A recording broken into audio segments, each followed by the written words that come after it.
So I'm in frame properly. There we go. So, good morning. Right. Let's go. What do you want to know? Good morning. How are you? All right. Well, I look like I'm all right, but yeah, you go. Well, thank you so much for joining us today. We've started a page called JJ Music, which is kind of like initials.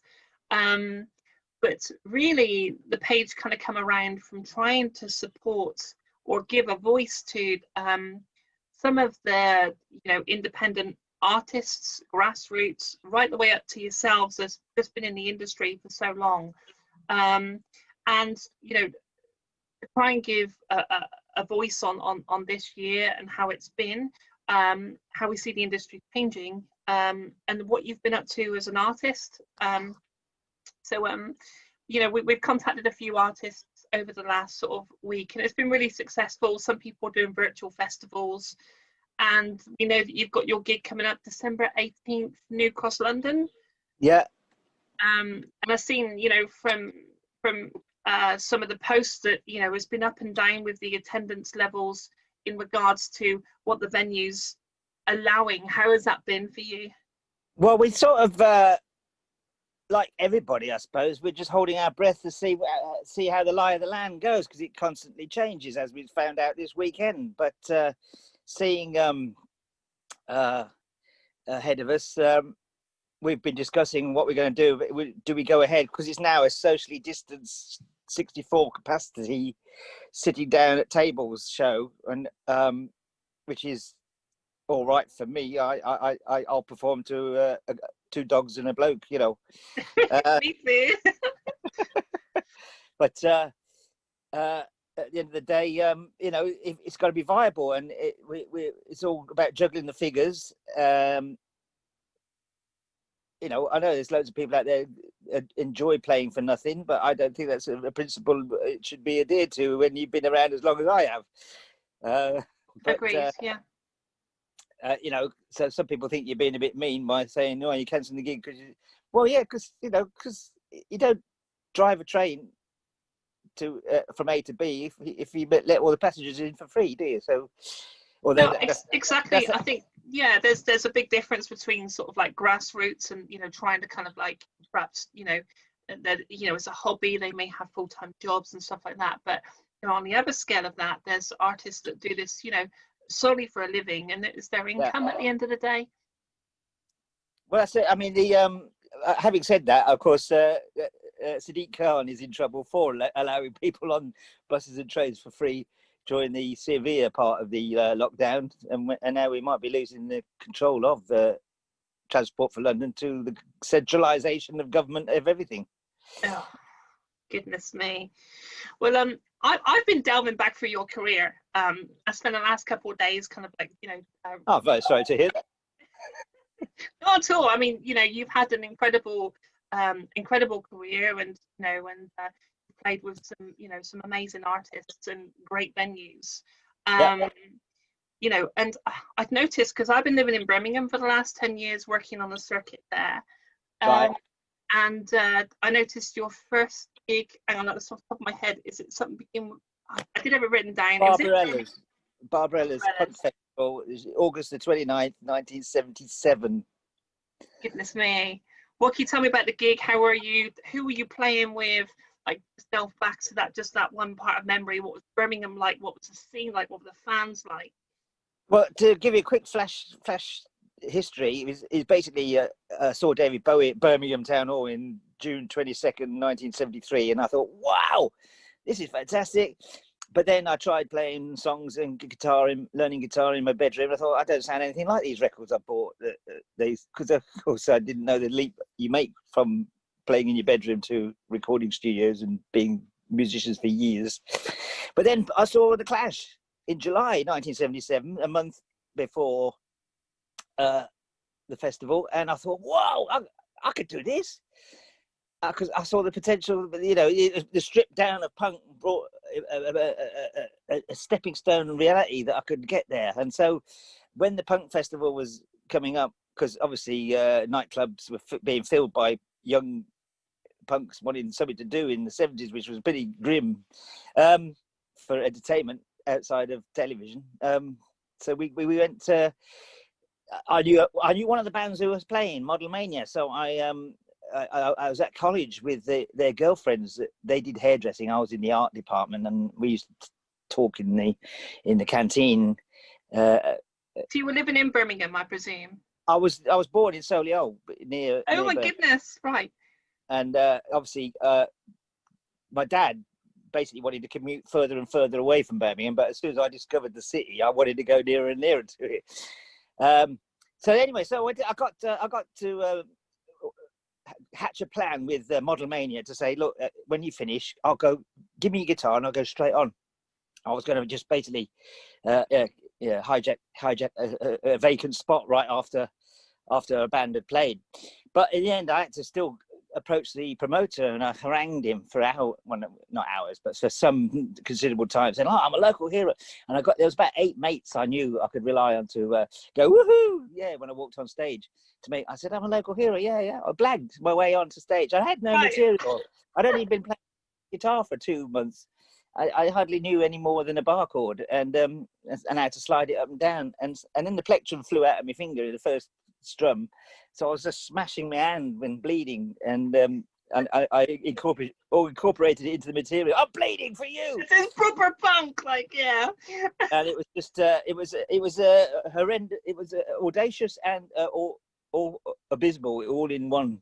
But the audience got me, because all the early bands on the punk festival weren't very good, including the band I followed, and so they got me. I was like relief. I was a bright spark in the middle. So bang, there it went on, and the DJ was also the manager of the band I borrowed the guitar off, and he said, "Look, there's another gig going down on in London. They're all going down with the Killjoys, who later became Kevin Rowlands of the Texas Midnight Runners," and we all went down in the van, and I wasn't booked again.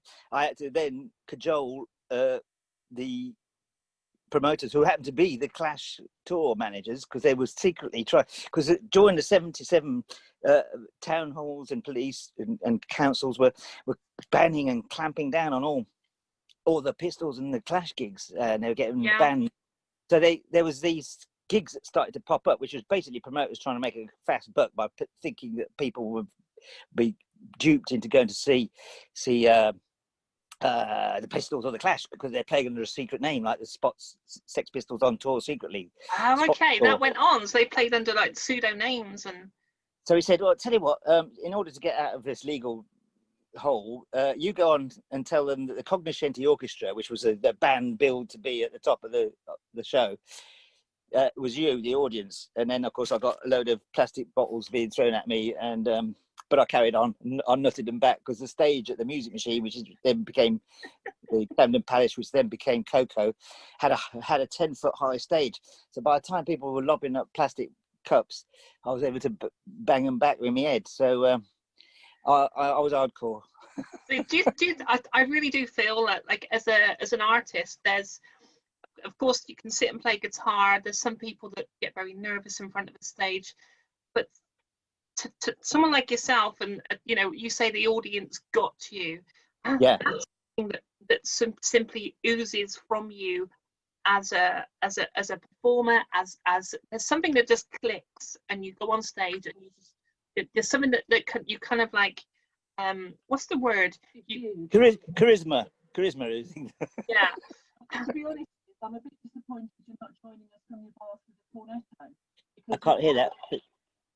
I said I'm a bit disappointed, Spizz, that you're not joining us from your bath with a cornetto, because Well, that's in the evening, I'm sorry, but that's a huge pull for the fans. That is.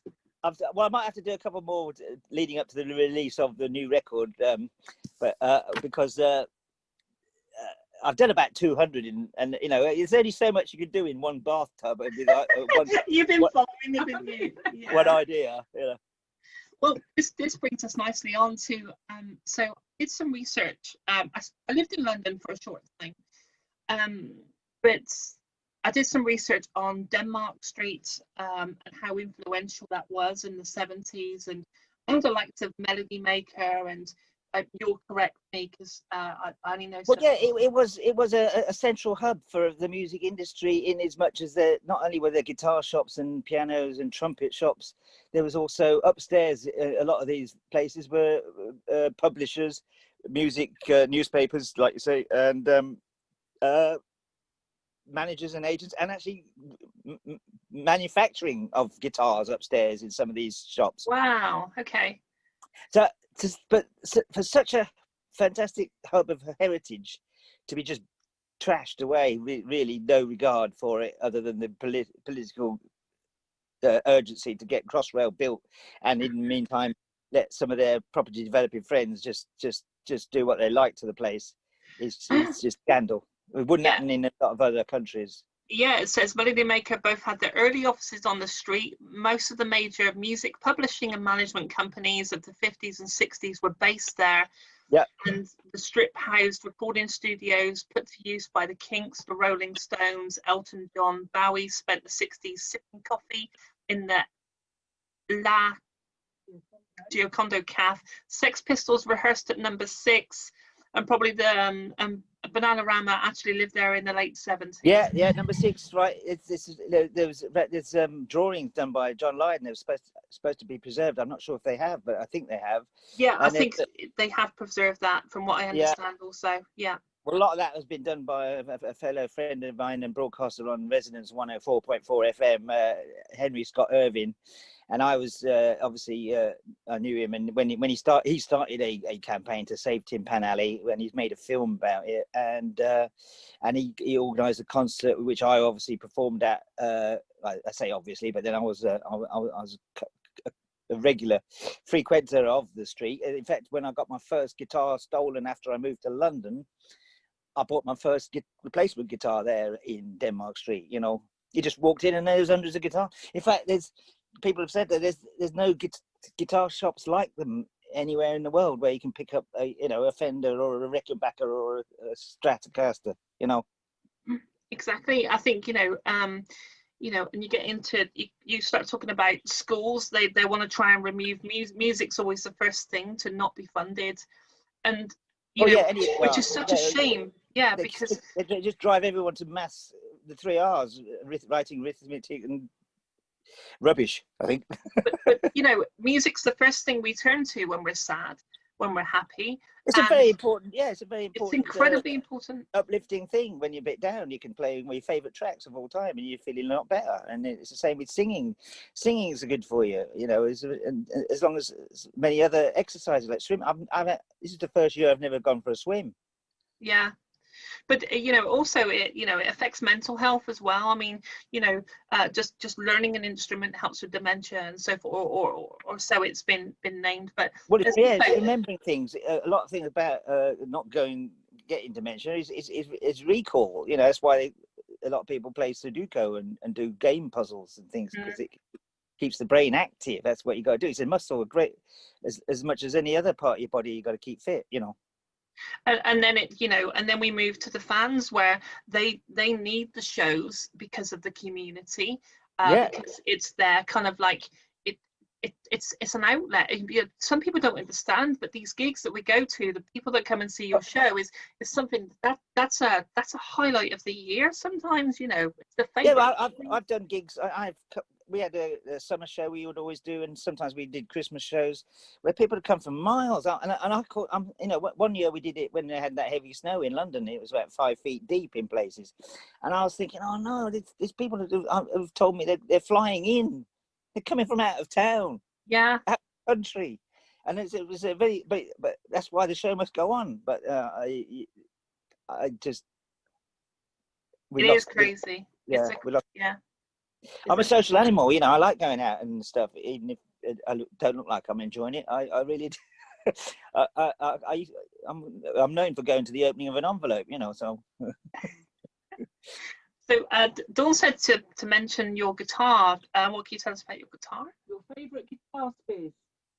Well, my Rickenbacker, my first Rickenbacker, which also got stolen, the one I bought in Denmark Street to replace the one I got stolen in Acklam Hall in 1979.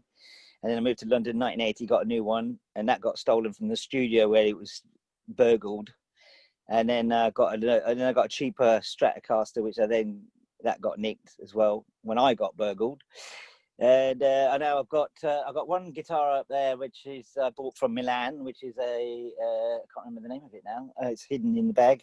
And I've got another Rickenbacker which I got on eBay from Florida, and the reason why it was cheaper was because they'd stained it. They changed the color of it, so obviously that affects the value to specialist guitarist buyers. But I thought it's the fretboard I was after. I love the fretboard of a Rickenbacker. Okay, is that like a rosewood or?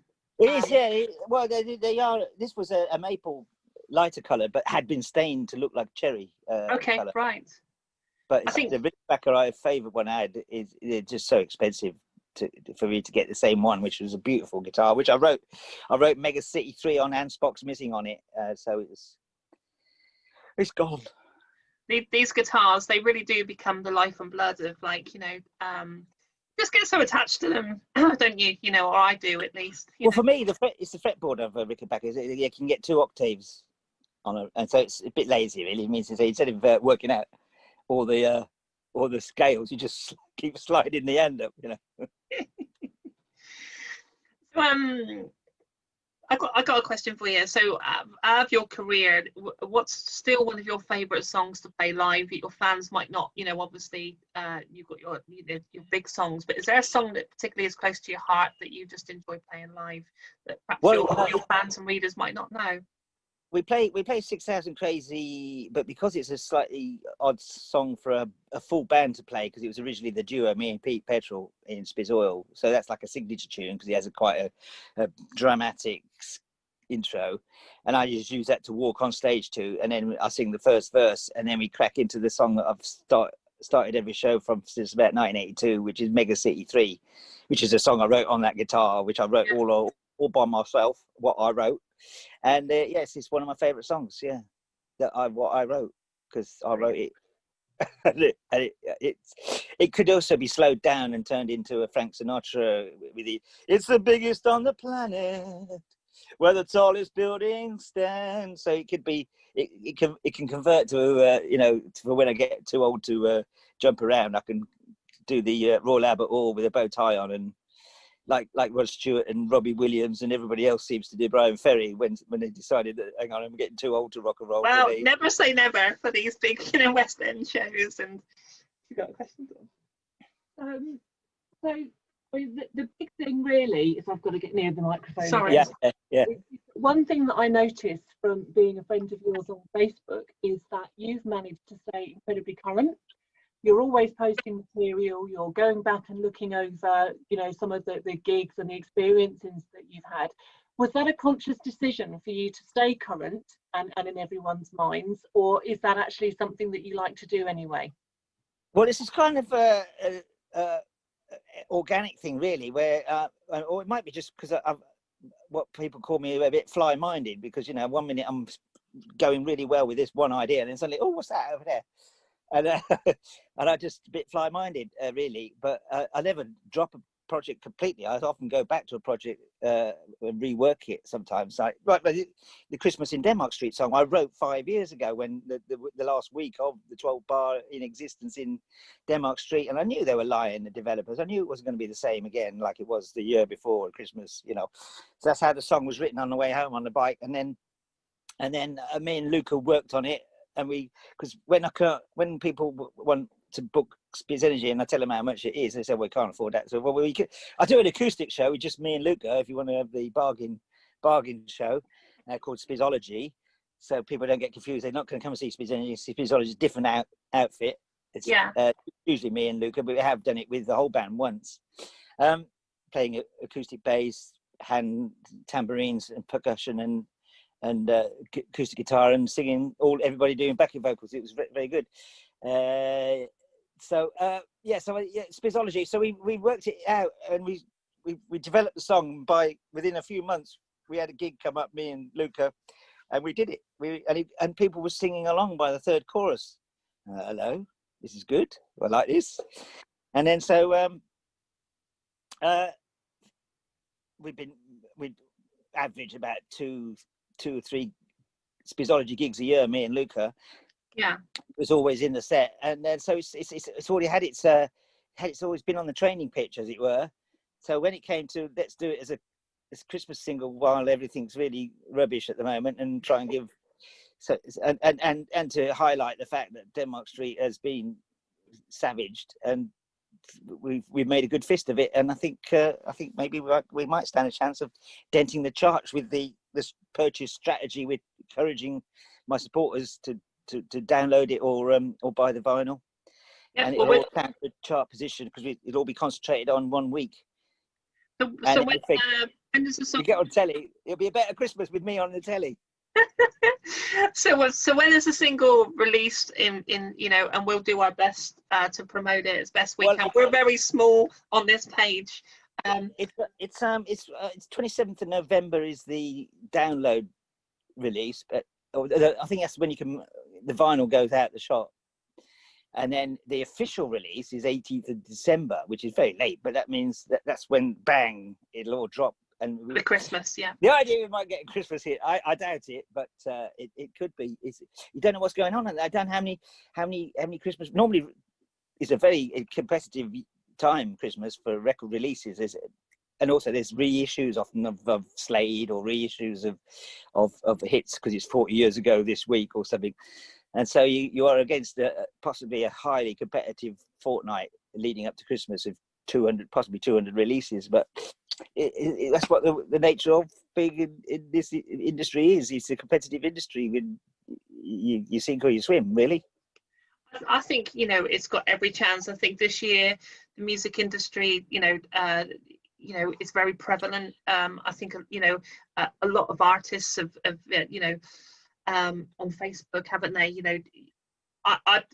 People must get fed up with the amount of music that I put up on my Facebook page, but that's a passion of mine. It's so I think it's in the front of people's minds, and I think I can't wait to hear the song. And we watched last night on YouTube. It was a Breaking Bands festival.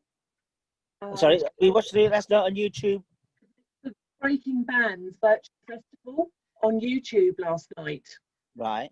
And it's great because you've got some really sort of like big metal and some punk bands actually trying their best to do what is a set they'd normally do to a crowded room just on their own. And right. that sort of came like quite comical, I think, for some of them, because they were working into their set where they'd normally have a bit of audience participation. They were sort of like just doing that bit themselves. But what advice? Come on, join your hands, clap your hands, everybody. Yeah, clap your hands. Hello, Croydon. But what advice would you give to some of those bands that maybe aren't as experienced and haven't been around as long as you, about maintaining a presence in this difficult time? Well, I get up to some manic craziness as well, like the bathroom cornettos and my glasses and my art. Sometimes taking my artwork and just planking it somewhere unusual. Just to take a photo and then take it away again, usually to promote a gig, but we haven't got one. But I got a record. So I've got this. This isn't a record. This is a laminated, actual size copy, and I hold it up next to Tower Bridge and take a photo of it and stuff like that. So you got to try and be inventive, think outside the box, sort of thing. And obviously, I haven't done the playing and streaming live concert thing, although there's talk about we will do that if the December show, which the band want to do it. I'm a little bit reluctant because of my health issues with lung and age and weight, but I think if it's more safer than it would have been when we played in Liverpool in March, which was like the last week before lockdown, and so I think it's the willingness to do it is there, because it'll be the only way we can promote the release of the record near to the day it's released. So if only 30 people turn up, it'll be a good time. It'll be a good party for 30 people as long as they sit at the table. Yeah. But yeah, you just gotta try, and if you've got common sense. Some people think I haven't got any, but I have a survival instinct that's kept me going, I suppose. So you just got to try. You got to think try and be inventive, really. I think that's the only thing you can do. You can't think, oh, I can't do this. I mean, you can actually just go out and stand and busk if you're a guitarist, but there's not a footfall going by anymore. I mean, there's less people out there, so you've got to think again. You've got to think about something else you can do again. Yeah, I think the music industry has always been quite a tough business, and I think looking into 2021, I think it's going to be challenging next year. I think. Yeah. Well, I mean, mean, we don't really get the really bad weather till after Christmas. January, February, and March. That's when the real bad weather comes along. And if people are short of money and they're not heating and they're eating, there's going to be some terrible. And then Brexit supply chain might not be as robust as the government are telling us. I sound like a politician then. I've used the word robust. But it's just, it's just mad. it is mad. I think that's good. But of course, people are scared to go and demonstrate because you're going to you might be dipping your foot in a dangerous water. Mm. I'm full of wisdom today, aren't I? It's early, It's early. So, is there any final words to all your fans and our readers, and Well, the only other thing there's several approaches you can take with your music and your ideas, and one of them was like Kate Bush, do it all in the studio, get it all prepared, everything, and there was my way, which was this is a chance I've got to take it now, unprepared as I was.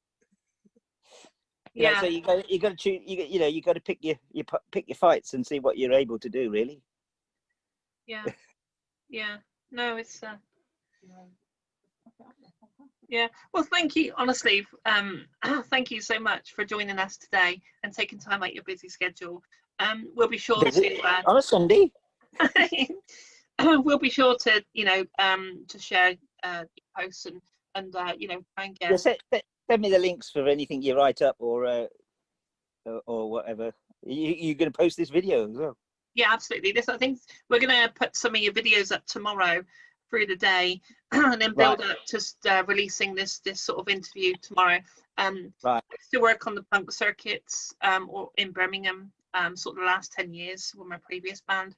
So hopefully we can drive a bit of interest, and and hopefully this interview will land on a few computers and laptops and phones. Cool. But no, much love to you, and let's hope it's a Christmas #1. Well, we thought about those campaigns they have, like to stop Simon Cowell getting the #1 with Rage Against the Machine. I think. Well, we thought we can't go that big-headed and say let's get Spizz Christmas #1, but let's get him a #2, or let's get him a 75. Oh, well, we'll certainly be watching him with interest, and we'll share the life out of it. Absolutely. Thank you, Spizz. Thank you very much. Great. Have a nice day. Thank you. Bye. Bye.